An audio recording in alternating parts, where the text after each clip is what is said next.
اب میں آپ کو ذرا اس جو انسانوں میں سے انسان دشمنی کا جن کا سب سے بڑا رول ہے، میں ان کی 2000 سالہ تاریخ کا آپ کے سامنے نقشہ رکھنا چاہتا ہوں۔ ان 1400 سال کا تو میں نے صرف 4 آپ کو پوائنٹس بتائے۔ موسیٰ سے عیسیٰ تک 1400 برس علیہ الصلوۃ والسلام، 2 مرتبہ عروج، 2 مرتبہ زوال، اشیریوں کے ہاتھوں پٹوائی، بابلیوں کے ہاتھوں پٹانا، گریکس کے ہاتھوں مرمت، رومنز کے ہاتھوں مرمت۔ یہ جو 2000 سال ہیں، کیونکہ اب تو ظاہر بات ہے 21ویں صدی شروع ہو گئی، 20 صدیاں حضرت مسیح کو پوری ہو گئی۔ پہلی بات نوٹ کیجئے، حضرت مسیح کی پیدائش ہے سن 1 قبل مسیح۔ یہ نقطہ آپ نے کبھی سنا ہے یا نہیں؟ جب ملینیم کا سلسلہ شروع ہوا تھا پچھلے سال، تو میں نے بیان کر دیا تھا کہ ایک عجیب حساب کے اندر انہوں نے غلطی کی ہوئی ہے۔ حضرت مسیح کی پیدائش ہوئی 25 دسمبر کو، سن انہوں نے شروع کر دیا، جو اس کے بعد جنوری آئی تو پہلا سال شروع ہو گیا۔ اگر جنوری سے پہلا سال شروع ہوا تو یہ 6 دن جو ہے تو اس کے پچھلے سال میں تھے، لہذا کہا جائے گا کہ Jesus Christ was born 1 year before Christ, BC۔ تو 1 قبل مسیح میں حضرت مسیح کی پیدائش ہوئی۔ یہ آخری اسرائیلی نبی اور رسول۔ یہودی علماء کی مخالفت، دشمنی، سولی پر چڑھوا دینا میں بیان کر چکا ہوں۔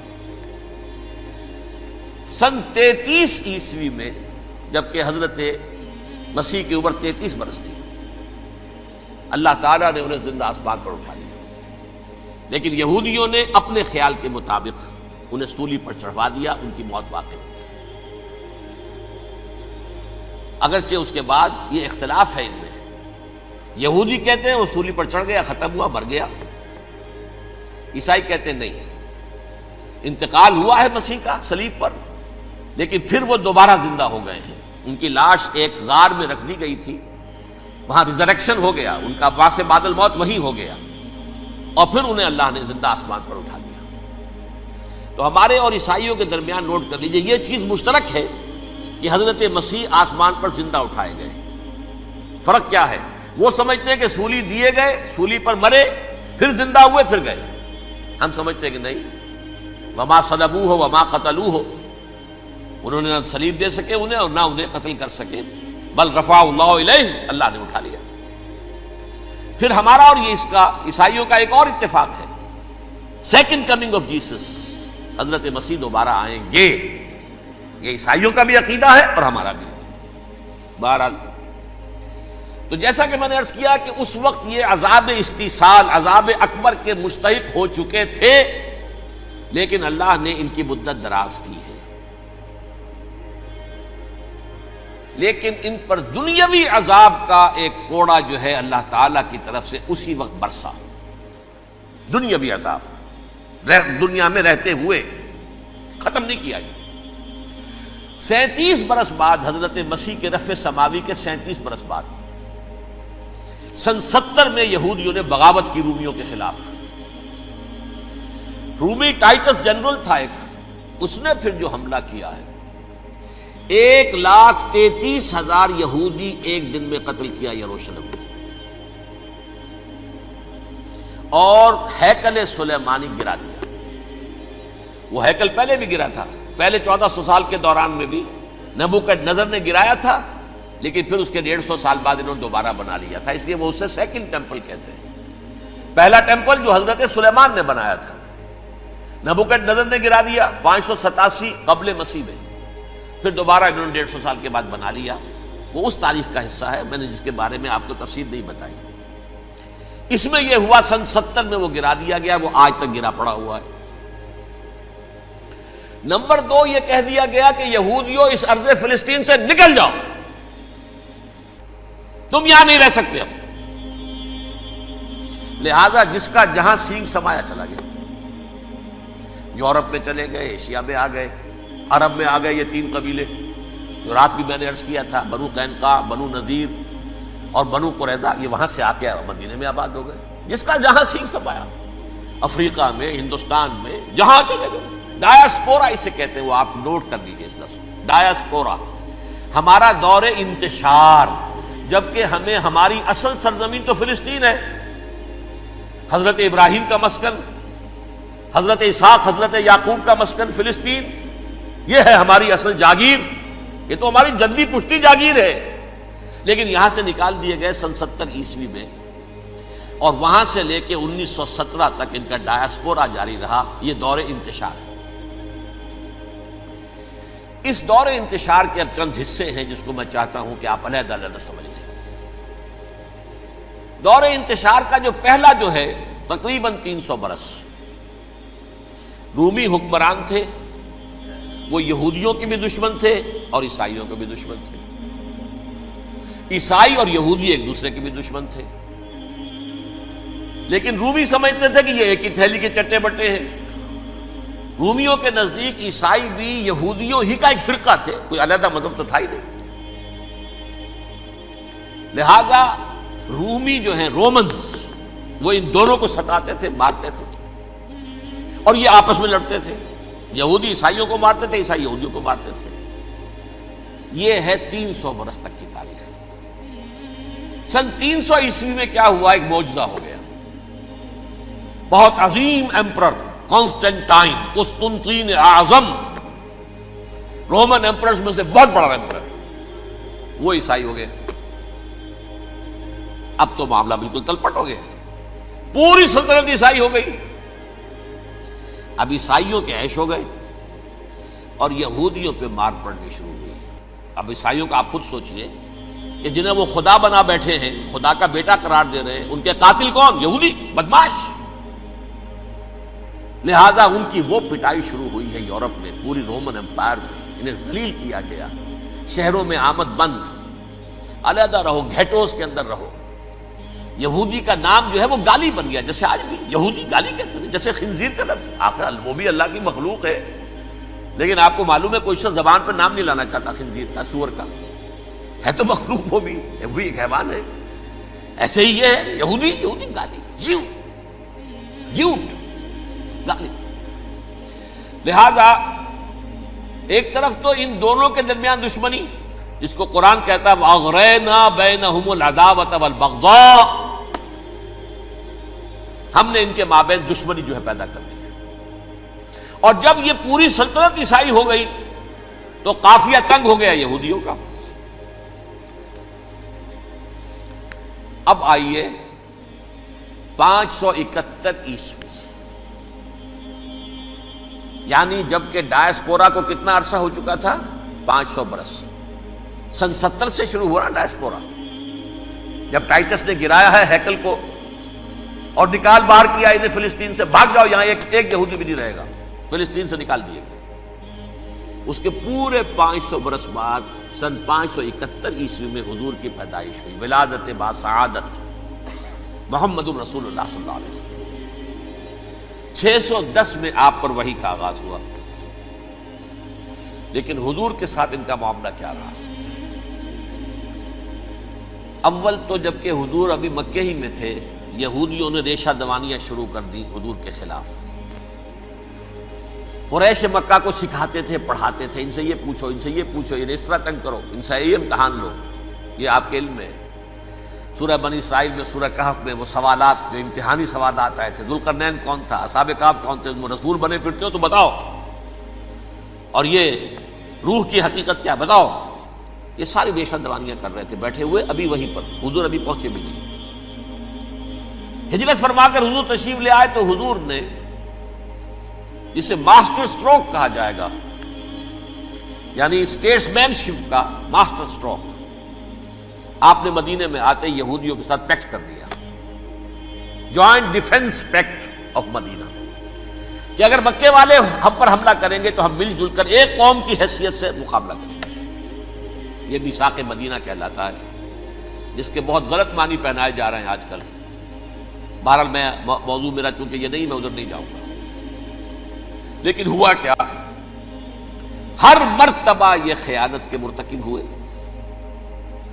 ان نے جو عہد کیے تھے ان سے پھرے، اندر ہی اندر سازش، ریشہ دوانی، حضور کی بدترین دشمنی۔ سورہ نساء کی آیت نمبر 12 میں 14 میں 13 میں فرمایا ہے لا تزال تطلع علی خائنۃ منہم، اے نبی ہمیشہ آپ کے علم میں ان کی طرف سے خیانتیں، بددیانتیاں آتی رہیں گی. اور بار بار وہ مسلسل جنگ کی آگ بھڑکاتے تھے. قریش کو دعوت دیتے، آؤ آؤ آؤ ہم اندر سے بغاوت کر دیں گے، تم آؤ تو صحیح، ختم کریں محمد کو اور اہل ایمان کو صلی اللہ علیہ وسلم ورضی اللہ تعالی عنہم اجمعین. لیکن پھر جب وہ آتے تھے تو یہ دبک جاتے تھے، ان میں ہمت نہیں تھی. میدان کے مرد نہیں رہے تھے. یہ سورہ حشر میں ان کا نقشہ کھینچا گیا ہے. کھلے میدان میں مقابلے کی اس کے اندر صلاحیت ہی نہیں. یہ تو فصیلوں کے پیچھے سے، جیسے عورتیں کہیں دیہات میں لڑائی ہوتی ہے تو مرد جو ہے گلیوں میں لڑتے ہیں، عورتیں اوپر سے پتھر پھینکتی ہیں، بس وہ کام یہ کر سکتے تھے. من ورائے جدر، فصیلوں کے پیچھے سے، جنگ میں میدان میں نہیں آ سکتے. بہرحال قرآن مجید میں ہے یہ سورہ مائدہ کی آیت نمبر 64، کلما اوقدوا نارا للحرب اطفاها اللہ. اکثر و بیشتر مواقع پر تو یہ جب آگ بھڑکاتے تھے جنگ کی، اللہ اسے بجھا دیتا تھا. لیکن بہرحال اس کے باوجود جنگیں ہوئی، غزوہ بدر، غزوہ احد ہوئی کہ نہیں؟ یہ ساری اس اصل شرارت ہوئی. اور اس کے نتیجے میں حضور نے پھر ایک ایک کر کے 3 قبیلوں کو سزا دی.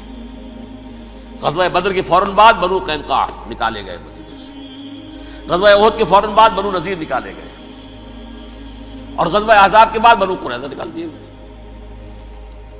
یہ تو میں نے آپ کے سامنے رکھ دیا صرف حضور کے زمانے میں ان کا کیا رویہ رہا. دشمن، رات بھی ہم نے وہ آیت پڑھی تھی، لَتَجِدَنَّ أَشَدَّ النَّاسِ عَدَاوَةً لِلَّذِينَ آمَنُوا الْيَهُودُ وَالَّذِينَ أَشْرَكُوا.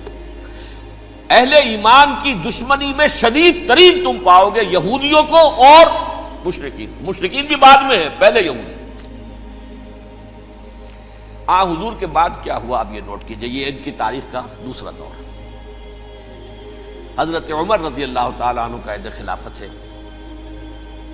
بیت المقدس کا محاصرہ کیا گیا، فصیل بڑی اونچی، شہر اندر سے سیلف سفیشینٹ، حملے کا راستہ کوئی نہیں. محاصرہ طول کھینچ رہا ہے لیکن ان کے پاس رسد بھی موجود ہے، پانی بھی موجود ہے، وہ دروازے بند کر کے بیٹھے ہوئے ہیں. بالآخر اللہ تعالیٰ کی مشیت کا ظہور کیسے ہوا؟ ان کے کچھ علماء آئے فصیل پر، کہا دیکھو مسلمانوں، تم قیامت تک بھی یہاں پڑے رہو گے محاصرہ کر کے، ہمارا یہ شہر فتح نہیں ہوگا. ہاں ایک درویش بادشاہ کے ہاتھوں یہ شہر فتح ہونا ہے، لیکن تمہارے اندر ہمیں وہ نظر نہیں آ رہا. ابو عبیدہ بن الجراح رضی اللہ تعالی عنہ، امین هذه الامہ، ان کا فوراً ذہن گیا وہ درویش بادشاہ مدینے میں بیٹھا ہوا ہے عمر رضی اللہ تعالی. اب ایک اور عمر بھی ہے جو قندھار میں بیٹھا ہے. نقشہ وہی ہے، سادگی کی حد تک نقشہ وہی ہے، بالکل وہی، اپنی آنکھوں سے دیکھا ہے وہی سادگی. عمر اول، عمر ثانی تھے عمر بن عبد العزیز. اب ایک اللہ کے فضل سے اللہ تعالیٰ ایدہ اللہ بنصرتہ، اللہ تعالیٰ ان کی نصرت فرمائے، دشمنوں کو ان کے مقابلے میں نیست و نابود کرے. انہوں نے ریکویسٹ بھیج دی کہ حضور تشریف لائیے، یہ شہر فتح ہو جائے گا. وہ ہے سفر تاریخی، اتنا طویل سفر، تقریباً 700 میل، ایک اونٹ، ایک خادم، ایک منزل پہ امیر المومنین اوپر بیٹھے، خادم آگے چل رہا ہے، اگلی منزل پہ خادم اوپر بیٹھا ہے، امیر المومنین آگے جا رہا ہے. اور جب پہنچے ہیں تو وہ باری تھی خادم کی. انہوں نے ہاتھ جوڑ دیا، حضور خدا کے لیے تم کیا کہیں گے لوگ، وہ میرا برا حال کر دیں گے، تمہیں شرم نہیں آئی؟ امیر المومنین پیدل آگے چل رہے ہیں نکیل پکڑ کر، اور تم بیٹھے ہو اوپر براجمان ہو. حضرت عمر فرمایا الدور دورک، نہیں باری تمہاری ہے، بیٹھ. اس حال میں پہنچے ہیں. اور پھر یہ کہ ابو عبیدہ بن الجراح آئے ہیں، استقبال کیا ہے تو دیکھا ہے اس حال میں چلے آ رہے ہیں. عمر نکیل پکڑے ہوئے چلے آ رہے ہیں، اور کہتے ہیں کہ کہیں کیچڑ ویچڑ تھا، جوتے خراب ہو گئے تھے، وہ بھی اتار کے ہاتھ میں پکڑے ہوئے، کپڑے تو تھے ہی پھٹے ہوئے. انہوں نے کہا بھی حضرت ابو عبیدہ نے، دیکھیے یہ بڑا متمدن ملک ہے، بڑا مہذب علاقہ ہے یہ، آپ ذرا حلیہ اپنا دوست فرما لیں تب جا کے پیش ہم آپ کو کریں گے.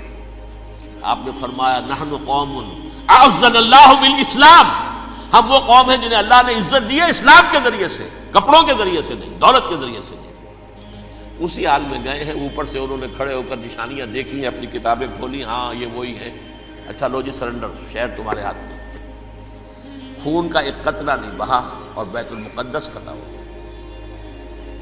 لیکن اس وقت حضرت عمر نے ایک نرمی یہ کی کہ یہودیوں کے لیے بھی اسے اوپن سٹی قرار دے دیا۔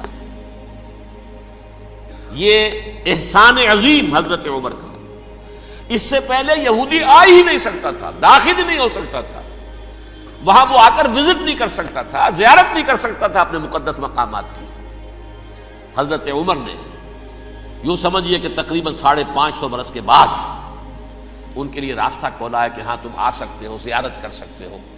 لیکن یہ عیسائیوں نے لکھوایا معاہدے کے اندر، انہیں یہاں آپ آباد ہونے کی اجازت نہیں دیں گے، لیکن کم وزٹ دی پلیسز، دیکھیں زیارتیں کریں اور جائیں۔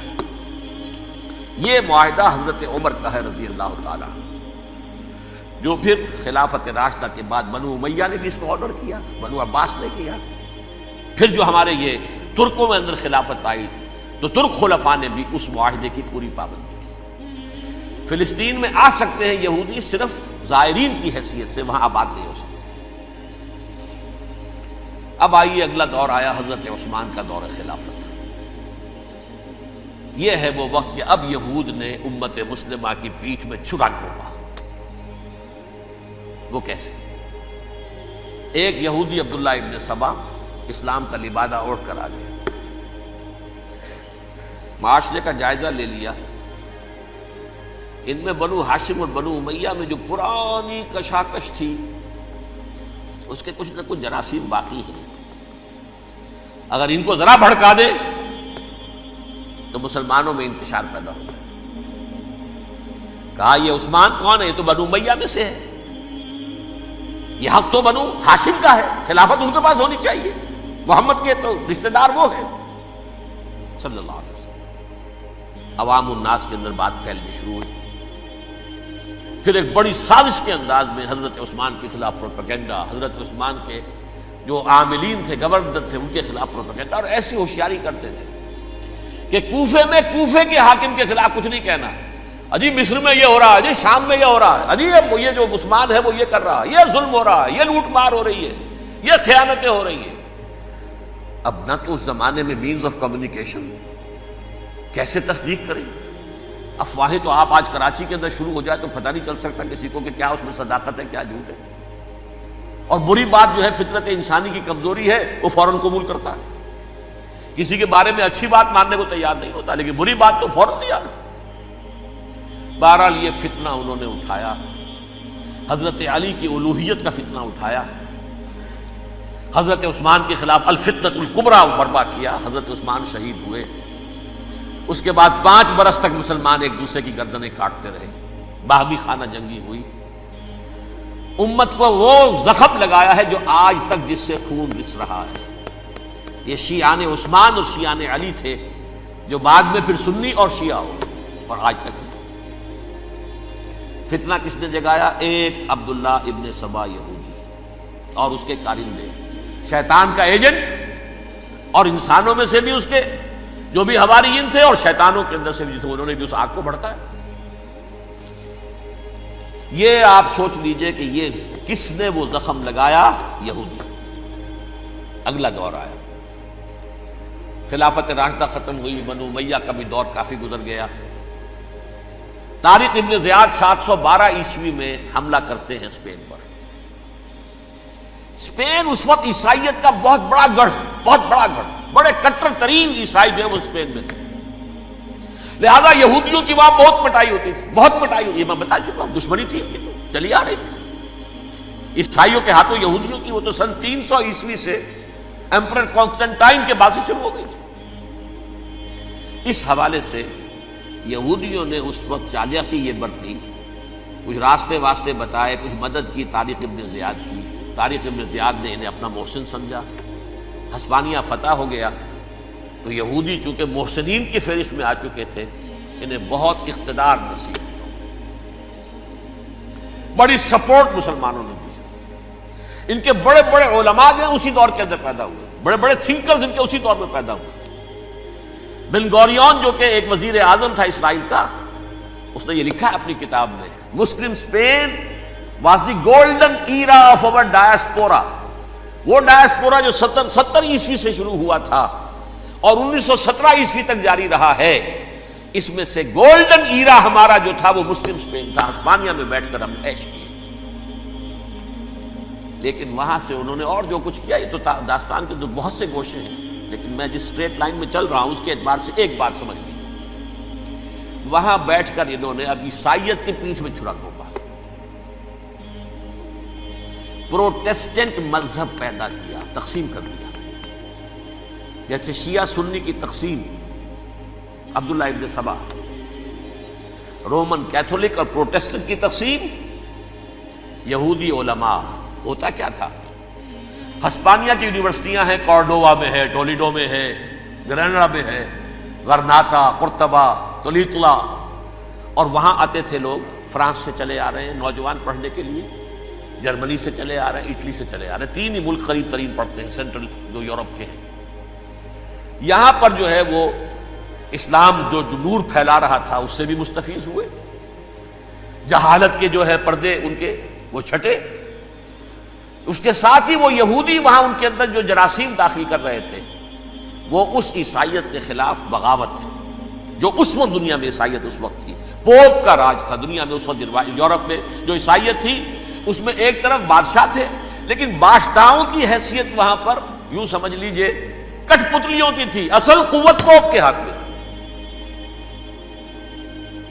اور پوپ کو انہوں نے جیسے قرآن نے کہا اتخذوا احبارهم ورهبانهم اربابا من دون اللہ، کیونکہ سینٹ پال نے شریعت موسوی ساقط کر دی تھی تو اب شریعت تھی ہی نہیں، پوپ کو اختیار تھا جس چیز کو چاہے حلال قرار دے دے، جس چیز کو چاہے حرام قرار دے دے۔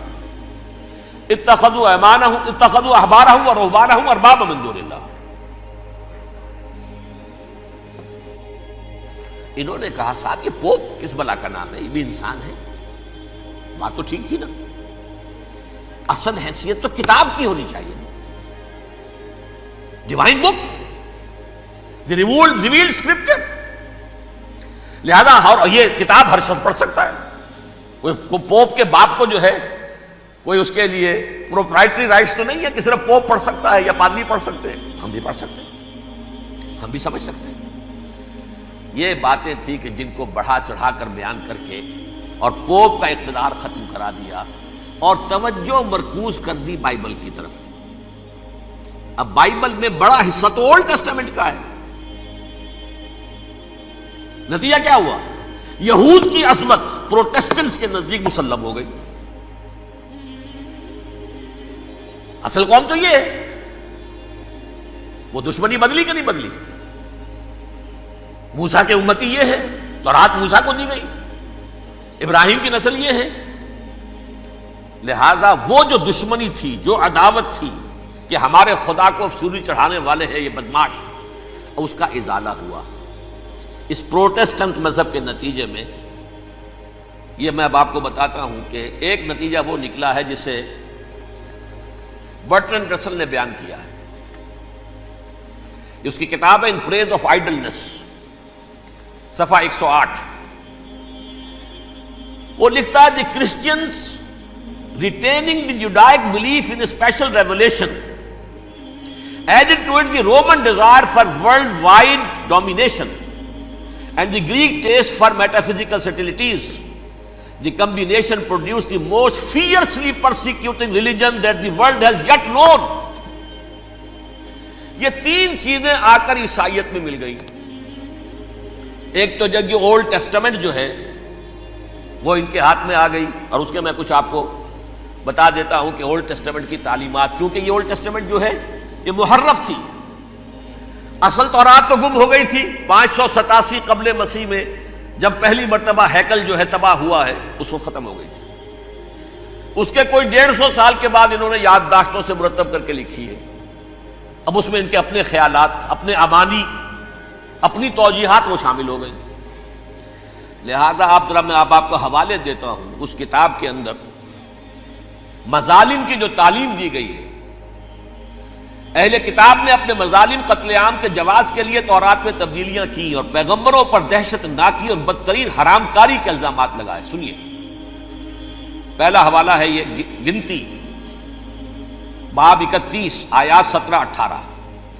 اس لیے ان بچوں میں جتنے لڑکے ہیں سب کو مار ڈالو، اور جتنی عورتیں مرد کا منہ دیکھ چکی ہیں ان کو بھی قتل کر ڈالو، لیکن ان لڑکیوں کو جو مرد سے واقف نہیں اور اچھوتی ہیں اپنے لیے زندہ رکھو. یہ کسی اللہ کی کتاب کا یہ جملہ ہو سکتا ہے؟ کسی ریویل بک کا؟ اور سنیے، یہ ہے استثناء ڈیٹرانومی باب 20 آیت 16-18. پر ان قوموں کے شہروں میں جن کو خداوند تیرا خدا میراث کے طور پر تجھ کو دیتا ہے، کسی ذی نفس کو جیتا نہ بچا رکھنا، جیسا خداوند تیرے خدا نے تجھ کو حکم دیا بالکل نیست کر دینا. مرد، عورتیں، بچے، بوڑھے سب ختم. یہ کتاب مقدس ہے. اور سنیے، سموئیل باب 27 آیت نمبر 9. اور داؤد نے اس سرزمین کو تباہ کر ڈالا اور عورت مرد کسی کو جیتا نہ چھوڑا. نمبر 4، ان سب آباد شہروں کو ماں، عورتوں اور بچوں کے بالکل نابود کر ڈالا. کتاب استثناء باب 3 آیت 6. یہ ہے جو کہہ رہا ہے برٹرنڈ رسل، کرسچینٹی میں آ کر اب یہ تین چیزیں شامل ہو گئی. ایک تو یہ باربیرین یہ تعلیم جو ہے، اور یہ مذہب کے نام پہ تعلیم، یہ کتاب مقدس کی تعلیم. نمبر 2، رومنز کے اندر جو ایک تمنا تھی ورلڈ ڈومینیشن کی، وہ عیسائیت کے اندر آ گئی. اس لیے کہ پوری رومن امپائر جو ہے عیسائی ہو گئی، تو اسے وراثت کے اندر ورلڈ ڈومینیشن کی جو ایک تمنا تھی وہ مل گئی. اور پھر یہ کہ انہوں نے جو توہمات تھے یونانیوں کے، ان کو بھی اپنے ہاں مختلف شکلوں کے اندر جمع کر لیا. ان تین چیزوں کا the combination produced the most fiercely persecuting religion that the world has yet known. اس کے نتیجے میں دنیا میں تاریخ انسانیت کے اندر جو بدترین خوخار ترین مذہب ہو سکتا ہے وہ شکل عیسائیت نے اختیار کی. اور اس کا مظہر عتم کیا تھا؟ نوٹ کیجیے، صلیبی جنگیں. ایک بات ٹائم ٹیبل کے اعتبار سے نوٹ کر لیجئے گا. فرسٹ ملینیم ختم ہوا، سیکنڈ شروع ہوا. ان کے 1000 سال ختم ہوئے تو 11ویں صدی میں سیکنڈ ملینیم شروع ہوا، تو پہلی صلیبی جنگیں ہوئی. لاکھوں مسلمان قتل کیے. صرف یروشلم کے اندر اتنا خون بہایا ہے کہ خود ان کے ہسٹورینز لکھتے ہیں کہ جب ان صلیبیوں نے جب گھوڑوں کے ساتھ وہ چل رہے تھے گلیوں میں، تو ان کے گھوڑوں کے گھٹنوں تک خون کی ندی بہ رہی تھی. جہاں سے گزرے ختم کرتے چلے گئے، آبادیاں کی آبادیاں ختم کر. اگرچہ اس کروسیڈ میں گیہوں کے ساتھ گھن بھی پیسا، یہودی بھی بہت مارے گئے. یہ فرانس سے، جرمنی سے جب یہ کروسیڈرز آ رہے تھے، 3000 میل کا سفر طے کر کے آئے تھے. سوچئے تو صحیح. اربن ثانی پوپ جو تھا، آگ لگا دی تھی اس نے پورے یورپ کے اندر. شرم سے ڈوب مرو، تمہارے مقدس علاقے مسلمانوں کے ہاتھ میں. انفیڈلز، یہ کافر، یہ مرتد، یہ ملحد. مسیح جہاں پیدا ہوا، مسیح کو جہاں سولی دی گئی، وہ کہاں ہے؟ ان کے ہاتھ میں. وہ آگ لگائی ہے، 3000 میل کا فاصلہ طے کر کے یہ لوگ قومیں آئی ہیں، اور جو تباہی مچائی ہے. تاریخ انسانی میں ایسی بربریت کی کوئی مثال. اور یہ ان کے اپنے ہسٹورینز لکھتے ہیں. شرم کے مارے ایسے محسوس ہوتا ہے جیسے ان کی گردنیں جھکی جا رہی ہیں.